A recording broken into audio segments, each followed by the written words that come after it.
ఈ సాయంత్రకాలంలో నామంలో శుభాలు తెలియపరుస్తున్నాము. యేసయ్య ఉన్నతమైన దేవుడు, ఆయన పేరే యేసుక్రీస్తు. ఈ పాపాలు క్షమించే అధికారం ఎవరికి లేదు. మనిషిలో పాపం ఉన్నది. ప్రజలకు ఆలోచనలతో ఎన్నో రకాలైన పాపాలు మన ద్వారా జరుగుతూ ఉంటాయి. మనం అబద్ధాలు చెప్తాం, మోసాలు చేస్తాం, అన్ని పాపాలే. ప్రతి మనిషిలో పాపం ఉంది. రంగు లేదు. తెల్లవారైనా నల్లవారైనా ఎర్రవారైనా మరి మనుషుల వారైనా కలుగుతుంది, ఆనందం కలుగుతుంది.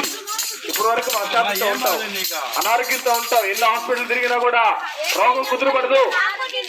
కొంతమంది జీవితాల్లో మోకాలు నొప్పులు అంటారు, తలనొప్పి అంటారు, బలహీనతలు, సమస్యలు ఒకటి పోతే ఒకటి.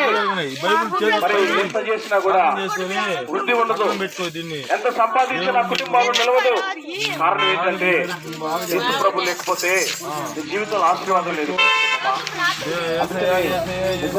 వేసే నమ్ముకుంటే కుటుంబాలలో జీవితాల్లో గొప్ప ఆనందం కలుగుతుంది.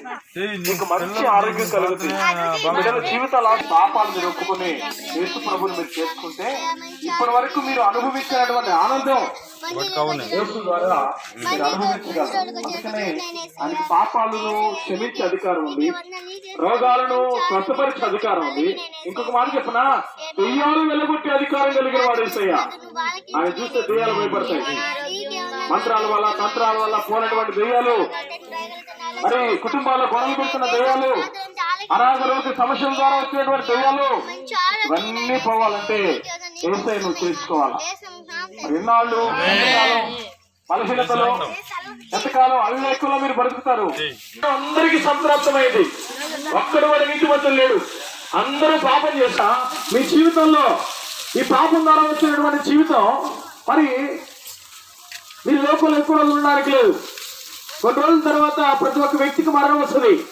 మరణము పొందక ముందే, మరణం నీ దగ్గరకు రాకముందే నీ స్థిర గమ్యము ఏంటో తెలుసుకోవాలా. నువ్వు అనుకున్నావు ఈ లోకంలో 10 లక్షలు పెట్టావు, 20 లక్షలు పెట్టావు, మంచి గృహం కట్టుకున్నావు. ఈ గృహం నీకు శాశ్వతమా? ఈ గృహం నీకు శాశ్వతం కాదు. ఏది నీకు శాశ్వతం అంటే పరలోకం శాశ్వతం. పరలోకంలో నీ కొరకు ప్రభు ఏర్పాటు చేసిన నీ పాపాలు ఎప్పుడైతే ఒప్పుకుంటావో అప్పటి నుండి నీకు గృహం పరలోకంలో ఏర్పాటు చేయబడింది.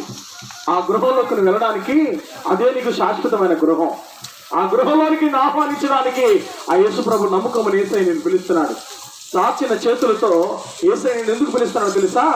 నీ గృహంలోనికి ఆహ్వానిస్తున్నాడు. ఇది శాశ్వతం కాదయ్యా. ఎన్ని రోజులు ఉన్నా ఒక రోజున ఏమవుతావు? మరణించాల్సిందే. ఆ మరణం రాకముందే నీ గృహం ఎక్కడుందో గుర్తించు. ఆ గృహానికి వెళ్లే మార్గాన్ని తెలుసుకో. ఆ మార్గం యేసుక్రీస్తు అనే సత్యాన్ని వెలిగినట్లయితే నిత్య మార్గాన్ని, నిత్య జీవాన్ని పొందుకుంటావు. అలాంటి కృప నా దేవుడు మీకు అనుగ్రహించును గాక. ప్రార్థన చేస్తాను. బలో క్రీస్తు మహారాజుకే, బలో క్రీస్తు మహారాజుకే.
ఇంకో పాట పాడు బాబా, ఇంకో పాట పాడు మంచి.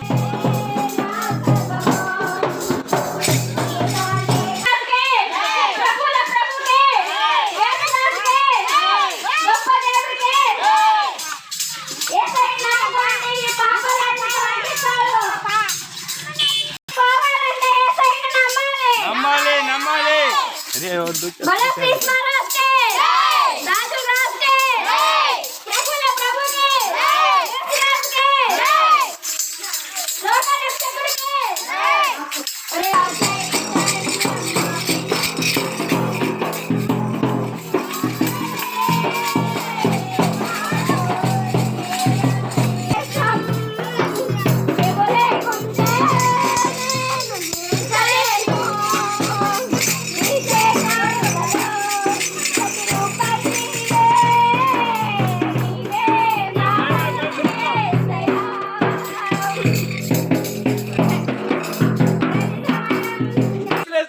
సంతోషంగా మరి ఈ పరిచయం చేయడానికి యేసయ్య మనకి ఇచ్చినటువంటి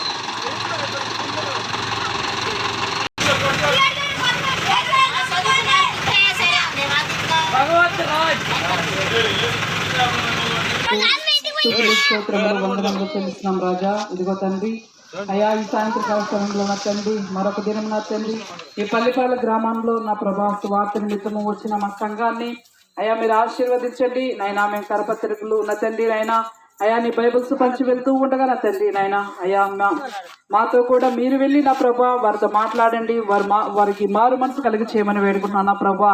ఇదిగో నా తండ్రి స్వార్థ చేయి వారి పాదంలో సుందరములని వాక్యం సెలవిచ్చిన రీతిగా తండ్రి ప్రభా ఇదిగో నా తండ్రి నాయన అయ్యా మేము ఇక్కడ స్వార్థ చేసి వెళ్తూ ఉండగా నా తండ్రి నాయన మీరు వాళ్ళ హృదయాలతో మాట్లాడి నా తండ్రి మారు మనసు కలిగించమని వేడుకుంటున్నాను నా ప్రభా. అయ్యా మేము చేయించున్న ఈ సువార్తను ప్రభా నాయన మా సంఘానికి ఈ గ్రామానికి ఆశీర్వాదకరంగా మార్చమని వేడుకుంటున్నాను నా ప్రభా. అయ్యా అనేక ఆత్మలను నీ సన్నిధికి నడిపించడానికి నా ప్రభా నాయన మా సంఘానికి ఇచ్చిన ప్రయాసను బట్టి నీకు స్తోత్రాలు చెల్లిస్తూ ఉన్నాం నా ప్రభా. అయ్యా ఇదిగో నా తండ్రి ఈ గ్రామం కొరకు మేము ప్రార్థిస్తూ ఉండగా నా ప్రభా నాయన ఎవరైతే నా ప్రభా అనారోగ్యాలతో బాధపడుతూ ఉన్నారో ప్రభా వారందరినీ ప్రభా నీ గాయపడిన హస్తంతో ముట్టి స్వస్థపరచండి నా ప్రభా నాయన. అయ్యా ఆర్థికంగా ఇబ్బందులు పడుతున్న ప్రతి బిడ్డని నా తండ్రి నాయన అప్పుల బాధలతో బాధపడుతున్న ప్రతి ఒక్కరిని యేసయ్యా అయ్యా వాళ్ళ అప్పుల బాధలు తీర్చండి నా ప్రభా నాయన. మీరే నిజమైన రక్షకుడని తెలుసుకున్న నా ప్రభా నీ సన్నిధికి వచ్చే భాగ్యాన్ని దయచి నా ప్రభా నాయన. అయ్యా నీ ద్వారా ప్రభా అయా మార్గము సత్యము జీవము నేనే అన్నారు ప్రభా నాయన. ఇదిగో నా తండ్రి నశించే దానిని వెనక్కి రక్షించడానికి భూలోకానికి వచ్చిన యేసు ప్రభానికి స్తోత్రాలు చెల్లిస్తూ ఉన్నాం ప్రభా. అనేక మంది నా ప్రభా నేను తెలుసుకోక నా ప్రభా నాయన అయ్యా ఇదిగో నా తండ్రి నిద్రిస్తున్న వారు ఎంతో మంది ఉంటున్నారు నా ప్రభా. అయ్యా సమయం ఎంతో లేదు నా ప్రభా, సమయం కొద్దిగా ఉంది నా ప్రభా నాయన. అయా దినములు చెడ్డవి కనుక నా ప్రభా సమయం పోనీక నా ప్రభా నాయన సద్వినియోగం పరుచుకునే బిడ్డలుగా మనం దయచేయమని వేడుకున్నాం నా తండ్రి నాయన. అది ఇక్కడ గ్రామంలో ఉన్న ప్రతి బిడ్డ తెలుసుకోవడానికి సహాయం చేయ నా ప్రభా. ఎందరైతే నిన్ను అంగీకరించిన వారందరినీ నా ప్రభా యేసుక్రీస్తు నామంలో నా ప్రభా అయా నీ పిల్లలుగా చేర్చుకుంటానన్నారు ప్రభా నాయన. ఇదిగో నా తండ్రి నాయన నిజమైన రక్షకుడుగా మీరే ఈ కుటుంబం అయా ఈ గ్రామాలకు ఉంది నా ప్రభా. అనేక మందిని రక్షించుకోమని వేడుకున్నాను నా ప్రభా నాయన. ఈ కుటుంబంలో ఉన్న ఒక క్రైస్తవ కుటుంబాన్ని కూడా మీరు జ్ఞాపకం చేసుకున్న ప్రభా. ఆ కుటుంబాన్ని కూడా అంతకంతకు మీరు దీవించి ఆశీర్వదించి బలపరచమని వేడుకున్నాను నా ప్రభా. ఇదిగో నా తండ్రి నా సంఘాన్ని కూడా మరొకసారి మీరు ఆశీర్వదించి దీవించి బలపరచమని నజరేయుడైన యేసు పరిశుద్ధమైన నామములో అడిగి వేడుకుంటున్నాను పరమ తండ్రి ఆమేన్.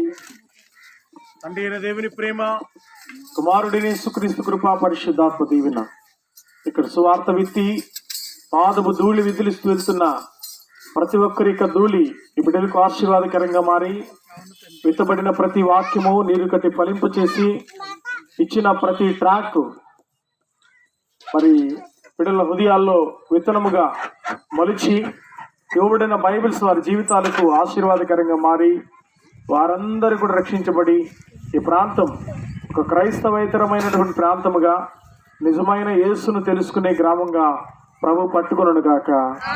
ఆమేన్. God bless you. God bless you. Pallipalem దేవుడి పల్లిపాలెం ప్రజలందరినీ కూడా అన్ని విషయాలు దీవించును గాక. ఆమేన్.